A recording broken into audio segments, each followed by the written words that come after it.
Okay, this is a very brief video on the new Triggerscope 3B, and I'm using the 3B, which has a new case, new lighting indication, but most importantly, I've got a new feature called DAC range spanning.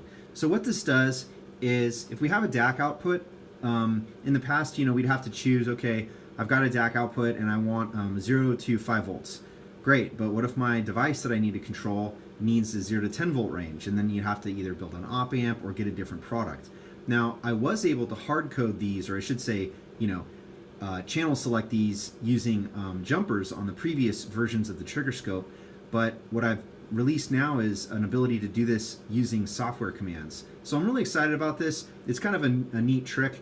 So right now what I'm showing, I have two lines. I have a blue line, which can be ignored. That's the second channel. And then I have a yellow line. So what I'm going to do is I'm going to set the span range to these lines, the second line in particular, the yellow one, to demonstrate what this thing can do. So right now, my range is set to -10 plus 10 volts, providing 20 full volts of DAC output range.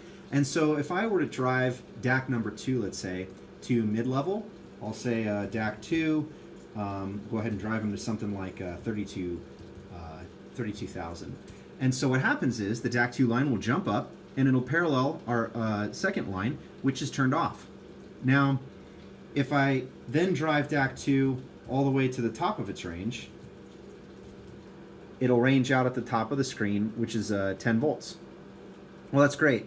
But what if I want more precision out of this? Let's say I want to drive something like a Galvo that may require -2.5 to +2.5. So for that, I'll issue a range command. I'll tell the system that I want a range on channel 2, and I'd like to use the -2, +2 voltage range. And so now, if I set DAC 2 to its full value, it's only going to go -2, +2. And so this is a really nice addition and flexibility for integrating this Triggerscope into systems that require maybe a variety of DAC ranges. These can all be dynamically controlled as well. So you could do this on the fly from Micromanager or any other software you're using, as well as the Metamorph driver. And finally, what you could do is have a couple systems set up. For instance, you could have 2-axis Galvos running 2.5 volts, and then you could have a piezo stage running 0 to 10, and then some other device running -10 plus 10. So that's a big new feature I wanted to show using an oscilloscope to demonstrate what it can do, and I hope people find good use for it in their labs.